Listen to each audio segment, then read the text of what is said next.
श्री हरिवंश महाराज जी। गुरुदेव, मेरा प्रश्न है कि मैं जब प्रातःकाल गुरु मंत्र जाप उपांश करता हूँ तो बार बार जम्वाई आना और नींद आना ऐसी समस्या आती है। क्या चलकर घूमते हुए गुरु मंत्र जप कर हाँ सकते कर हैं? सकते हैं। किसका प्रश्न है? हाँ कर सकते हैं, क्योंकि तमोगुण अभी नष्ट थोड़ी हो गया है, अभी शुद्ध सतोगुण थोड़ी आया है, अभी गुणातीत थोड़ी हुई, तो अपना गुण प्रभाव करेगा, तमोगुण अपना प्रभाव करेगा। इतना ही नहीं है, जप में बैठोगे तो काम वेदना आएगी, काम चिंतन आएगा, नाना प्रकार की मलिन वृत्तियां आएंगी, ये गुण अपना प्रभाव फेंकेंगे। आपको भजन में रहना है, ये धीरे धीरे सब डिलीट हो जाएंगे, शांत हो जाएंगे। ठीक है? अपराध तो जैसे वैष्णव अपराध ऐसे कुछ तो नहीं नहीं नहीं, ऐसा इससे नहीं, वो फिर भजन ही नहीं चलेगा, भजन ही नहीं चलेगा। वैष्णव अपराध जब हो जाएगा ना तो छाती जलेगी, भजन ही नहीं होगा, भगवत चरणारविंद से विमुक्ता जागृत होने लगेगी, हाय हाय मच जाएगा। ये तो गुणों का प्रभाव होता है, सतोगुण रजोगुण तमोगुण, उसके प्रभाव से जिस समय जो गुण हुआ वो प्रभाव आता है। तो आप खूब नाम जप कीजिए, सब शांत हो जाएंगे। चल के करो भजन के लिए, ऐसा नहीं कि हम बैठ के ही करें। अगर हमें नींद आ रही, जमुआई आ रही, पर तो हम टहल के करते हैं, खड़े हो जाते हैं। हमें भजन करने से मतलब हम खड़े हैं कि बैठे, शरीर की परिस्थिति से कोई उसमें परिवर्तन नहीं पड़ता। चित्त की जुड़ाव कहाँ है? अगर आप पद्मासन में बैठे हो, चित्त से विषयों का चिंतन कर रहे तो बेकार है। और आप खड़े हैं सोफा में बैठे, लेकिन चित्त भगवदाकार है, सब बढ़िया बात बन गई। चिंतन कहाँ है? तो चिंतन अगर आपको खड़े खड़े चलने में ज्यादा बढ़िया सुविधा लग रहा है तो आप ऐसे करो, टहलते हुए भजन करो, आपका अभ्यास जैसा दृढ़ हो जाए। हाँ, उसमें कुछ ऐसा नहीं कि फल की कमी हो जाएगी। जी। सीमा जी फरीदाबाद से। राधा श्री हरिवंश महाराज जी। महाराज जी, मेरा प्रश्न अनन्यता को लेकर है। गुरुदेव, हमारी श्री जी की उपासना में अनन्यता का क्या स्वरूप है? क्या हमें प्रिया और प्रीतम में भी केवल प्रियाजू के अनन्य रहना है? अनन्यता को लेकर मेरे मन में बहुत संकल्प विकल्प होते हैं, जिस कारण प्रिया प्रीतम अभी को भी भेद भजन बुद्धि करो बन जाती है। अनन्यता का, तो अपने आप स्वरूप आ जाएगा। अभी समझ ही नहीं पाओगी अनन्यता। पहली अनन्यता तो ये समझनी है, ये क्रूरा अपि पापिनो न च सताम संभाष्य दृश्या से सर्वानुवस्थतया निरीक्ष परम स्वाराध्य बुद्धिर्मम। जो क्रूर हैं, पापी हैं, संतों से संभाषण के योग्य नहीं, उनमें भी हमारे प्रभु श्यामा श्याम विराजमान है। पहले ये देखना है। सम्मे सर्वानुवस्थतया निरीक्ष परम स्वाराध्य बुद्धिर्मम। फिर श्यामा श्याम दो थोड़ी हैं, एक प्राण, एक मन, एक वयस, एक स्वभाव। खेल के लिए दो हैं, रसो या परमानंद एक यो द्विधा सदा। श्री राधा कृष्ण रूपाभ्यम तस्मै तस्मै नमो नमः। हमारी प्यारी जू को लालजू प्राण प्यारे हैं, लालजू को प्यारी जू प्राण प्यारी है, और हमें दोनों प्राण प्यारे हैं। तो हमारी अनन्यता श्यामा श्याम के चरणारविंद में है। और हम आगे चल करके स्वरूप क्या है, उससे कैसे सेवा करते हैं, वो सब भाव। पहले तो ये दो अनन्यता लाओ, पहले संपूर्ण जगत में अपने प्रभु को देखने का भाव लाओ, और दूसरे हमारे प्रभु के सिवा हमारा और कोई नहीं है, ये अनन्यता। जी डर लगता है, प्रिया प्रीतम में भेद बुद्धि हो रही है, इस बात के अंदर से डर लगता है। भेद बुद्धि क्यों? हमारी दो आंखें हैं, दृष्टि तो एक है ना। इनमें से कौन प्यारी है, कौन छोटी, कौन बड़ी है, हम ऐसा नहीं कह सकते। मेरे लिए दोनों प्यारी है, पर दृष्टि दोनों की एक है ना। प्रिया प्रीतम में कैसी भेद बुद्धि? क्या भेद बुद्धि होती? ऐसा लगता है बस प्रिया जो कृष्ण कृष्ण पुकारते तो उससे लगता है कि नहीं बस राधा ही पुकारना है कुछ। तो राधा पुकारोगी तो लालजू मुस्कुरा देंगे, कृष्ण पुकारोगी प्रियाजू मुस्कुरा देंगे। आपको प्रियाजू की मुस्कुराहट पसंद है या लालजू की? दोनों की। तो बस फिर राधे श्याम बोलो, क्या परेशानी है? अरे ये सब मन के विलास है, दो है ही नहीं। उनकी दृष्टि में देखो, उनकी दृष्टि में देखो तो वो सब आए, उनकी दृष्टि में देखो तो वो सब आए। केवल तन है राधा और कृष्ण, मन एक है, प्राण एक है, स्वभाव एक है, रुचि एक है, अवस्था एक है, तत्व एक है।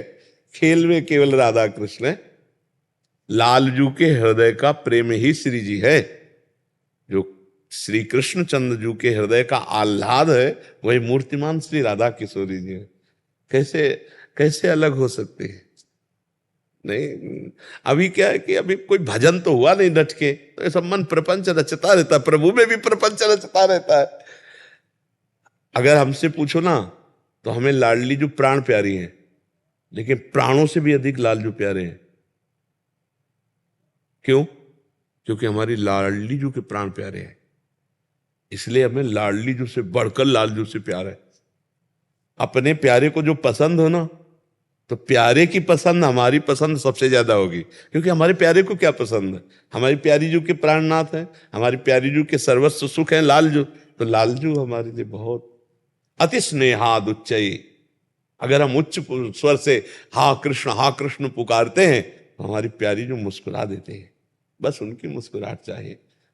राधा राधा कहते हैं तो लालजू मुस्कुरा देते हैं, और हम राधा राधा करके लाडली लाल दोनों की मुस्कुराहट लेके उन्हीं की सेवा में पहुंच रहे। ये कैसी, हमें तो लगता है कैसी मन की चाल है कि प्रिया प्रीतम में भी ऐसा छोटा बड़ा, प्रिया प्रीतम छोटे बड़े।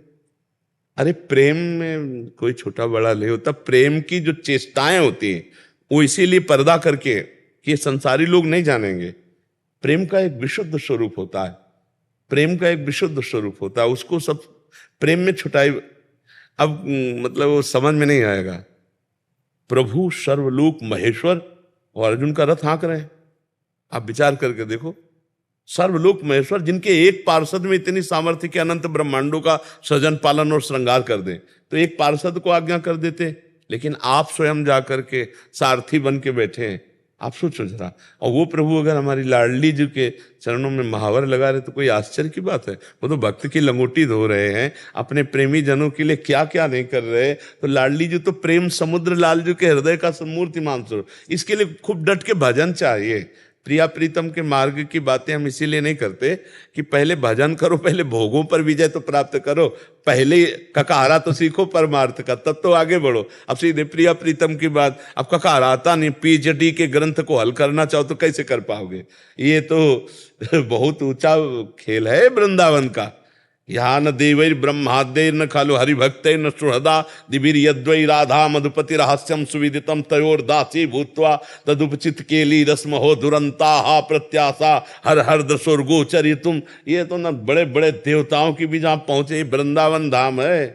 ये वृंदावन की लीला मत समझो गुरु को चीला, या ऋषि मुनि गए हार जपे जा राधे राधे, बस इसी से पार हो जाएंगे।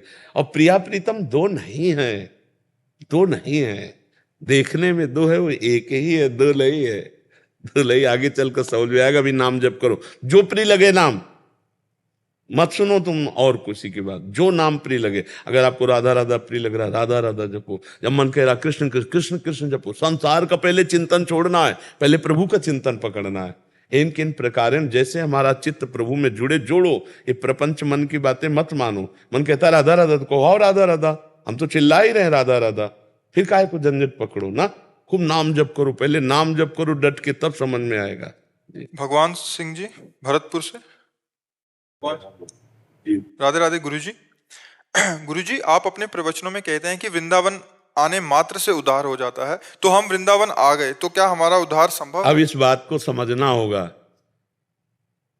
जब कक्षा प्रारंभ में विद्यार्थी जाता है और वो पाटी छुइया लेकर के गुंडा ऐसे खींचता है, ऐसे रकील खींच देता है, तो टीचर जानते हो क्या कहते हैं? शाबाश शाबाश, ये टॉफी लो, बहुत अच्छा। और बच्चे का उत्साह बढ़ता है। फिर इसके बाद वो साल भर अगर वो उतना ही करता रहे, तमाचा मिलता ही टॉफी नहीं मिलती। नहीं, एक साल हो गए वही गुंडा वही रकील, नहीं समझ रहे हो ना। तो वृंदावन आ जाने का मतलब क्या है कि आप आए, आपको सत्संग मिला, सत्संग से आप अपने आचरण सुधार करें तो आपका कल्याण निश्चित, मतलब प्रारंभ यहीं से हो गया। अब आप वृंदावन आ गए हो, फिर जाके मनमानी सब पापाचरण करते हो, भजन नहीं करते, तो भगवान ने कृपा की, धाम बुलाया, सत्संग दिया, इसके बाद तुम सत्संग की अवहेलना करके पापाचरण करो तो फिर दंड की बात समझ में आएगी। जो हम कह देते हैं वृंदावन आ जाओ, एकमात्र वृंदावन का आश्रय लेने मात्र से भगवत प्राप्ति निश्चित, तो वृंदावन और भगवत प्राप्ति के बीच में जो रास्ता है वो किलोमीटर हमने नहीं बताए, वो किलोमीटर यहां बैठ के बताएंगे। वो सुन रहे हो, किसी की तरफ बुरी दृष्टि नहीं करना, मन वचन कर्म से ठीक ठाक, कोई नशा नहीं करना, गंदे आचरण। अब ये पढ़ाई शुरू, अब ये वृंदावन में पढ़ाई शुरू। अब भगवत प्राप्ति के लिए आपको तैयारी करवा रहे हैं, अब उसकी तैयारी कर लो। अब ऐसा नहीं कि एकमात्र केवल वृंदावन आ गए फिर मनमानी पापाचरण किए जाके, तो भाई फिर कैसे? चित्त संसार के चिंतन में लगा, भोगों में लगा, तो भगवत प्राप्ति कैसे? कठिन हो जाती है ना। इसीलिए कहते हैं एक बार आओ, एक बार आओगे ना तो तुम्हारे पाप नष्ट होंगे, तुम सत्संग सुनोगे, ये सत्संग आपके ऊपर चढ़ बैठेगा, आपका सुधार पक्का करेगा। जैसे वो शब्द गया आपके पास ना कि एक बार वृंदावन आ जाओ, तो आ गए ना, अब वृंदावन आके सुन रहे हो कि देखो ऐसा ऐसा करना चाहिए, ऐसा नहीं करना चाहिए, अब उसका सुधार करो। तो भगवान जो पूर्व में पाप हुए, धाम आए हो, संत दर्शन, धाम दर्शन, इससे पाप नष्ट होंगे, और जब साधन करोगे तो भगवत प्राप्ति का रास्ता पुष्ट हो जाएगा। समझ पा रहे हो आप? भुलावे की बात नहीं है, बुलावे की बात है। भगवत प्राप्ति पक्की हो जाएगी, बस नाम न छूटे आपके। आपको गुरु बनाना चाहता हूँ। हमारी बात मान लो, चाहे दोस्त बन के मान लो, चाहे आप शिष्य बन के मान लो, चाहे पुत्र बन के मान लो, चाहे जिस भाव से, हमारी बात मान लो, बस तुम्हारा परम कल्याण है। अगर केवल कंठी तिलक लगाने मात्र से भगवत प्राप्ति होती है, तो हम जबरदस्ती सबके लगा देते कि भैया तुम्हें भगवत प्राप्ति हो जाए। बिना गुरु के उद्धार नहीं होता। तो हम मान रहे हैं ना, तुम भी मान लो, हम भी मान ले। आए बन जाओ। कैसे बने बाबा जी? बोले तो बेटे बताओ, अब कैसे बने बताओ, कैसे बने, कैसे बने आप बताओ। गुरु का हृदय नाम। और हाँ, तो अब कह रहे राधा राधा राधा राधा राधा राधा, ठीक है, नाम जप करो, राधा राधा नाम जप करो, और कोई नशा न करो, और किसी का बुरा न चाहो, और रोज सत्संग सुनो, भगवान इसी से पार कर देंगे। नाम जप करो, और जब तुम्हारा मन बहुतय हो जाए कि नहीं हमको तिलक लगाना है, कंठी बंधवाना है, तो इनसे पूछ लेना, चाहे जिस दिन बंधवा लो, नाम जप करना है। कंठी बंधवाने से केवल भगवत प्राप्ति नहीं होती, भगवान के भजन से, सदाचरणों से होती है। वो बिना कंठी बंधवाए भी आप कर सकते हो। हमारा घंटा राधा राधा करता हूँ। नहीं, हम इस पे नहीं राजी हैं। नहीं, सुबह शाम भी दिन में भी जपता हूँ। हाँ ये बात, हाँ। अच्छा मान लो दोपहर में शरीर छूट गया तो क्या होगा? नहीं, ऐसे जपता ही रहता हूँ वैसे, पर कभी कभी जैसे ध्यान छूट तो जाता। बस पक्का हमारी तुम्हारी दोस्ती पक्की, दोस्ती रखो, बढ़िया बढ़िया दोस्ती है। अब तुम गुरु मानो तो मानो, हम तो सबको दोस्त मानते हैं। हमें सबसे बढ़िया अच्छा लगता है दोस्ती। दोस्ती में होता है कि तुम हमसे बात कर सकते हो, अब उसी से बना डरा बैठा है, हमें ऐसे नहीं। हाँ तुम मानो गुरु, तुम मानते रहो, हमारे लिए सब हित मित्र है, हमारे भगवत स्वरूप है, तो हमारे दोस्त है, हमारे श्री कृष्ण है, हमारे प्रीतम है, हम इस भाव से देखते हैं, सब हमारे प्यारे हैं। आप मानो, अगर गुरु मानते हो तो आपकी मान्यता है, आप मित्र मानते हो आपकी मान्यता है, कोई संत मानता है, कोई कुछ मानता है, उसकी मान्यता है। हमारी मान्यता में सब मेरे मित्र हैं, सब मेरे दोस्त हैं, मेरे भगवान इन रूपों में आकर मुझे प्यार करते हैं, ये मुझे ठीक है। नाम जप करो, अच्छे आचरण से चलो, और जब तुम्हें लगे कि नहीं हम तभी मानेंगे शिष्य हैं कि कंठी बन जाए तिलक, तो बढ़िया आराम से रज ले लो, तिलक लगा लो, कंठी ले आओ, हम तुम्हें दे दें, बांध लो, ठीक है। राधा राधा जपो, भगवत मार्ग में चलो, बुरा किसी का करो नहीं। इससे ज्यादा भगवान पूजा और नहीं चाहते। सबसे बड़ी पूजा है परहित सरिस धर्म नहीं भाई। किसी को कष्ट ना देना, मन वचन से किसी को पीड़ा ना पहुंचाई जाए, और नाम जप किया जाए, बहुत बढ़िया भगवान की प्राप्ति हो जाएगी, चिंता ना करो, ठीक है। मैं शाम को एक घंटा राधा राधा करता हूँ, तो आपको सामने कर लेता हूँ। हाँ ठीक है, ये भी बात बढ़िया है। कृष्ण को सामने कर लेता हूँ, उनके चरण धो के पीता हूँ। हाँ बहुत बढ़िया है, बहुत अच्छा है, बड़ी कृपा है। आगे बढ़ते जाओगे, ऐसे चलते रहो तो भगवान आगे बढ़ाते चले जाएंगे। वो जब आनंद हृदय में दे देंगे तो हर समय, और पता नहीं भगवान किस पे कब रीझ जाए। बड़े बड़े तपस्वी ऐसे साधारण से वार्ता करने लगे, खेलने लगे, मुनि मन ध्यान धरत नहीं पावत, करत विनोद संग बालक भट्ट। भगवान इतने कृपालु, पता नहीं कब किस पर कौन सी कृपा कर दे। बस पुकारते रहो उनको, उनके हो कि उनके पुकारो, फिर उनका चमत्कार देखो, आनंद।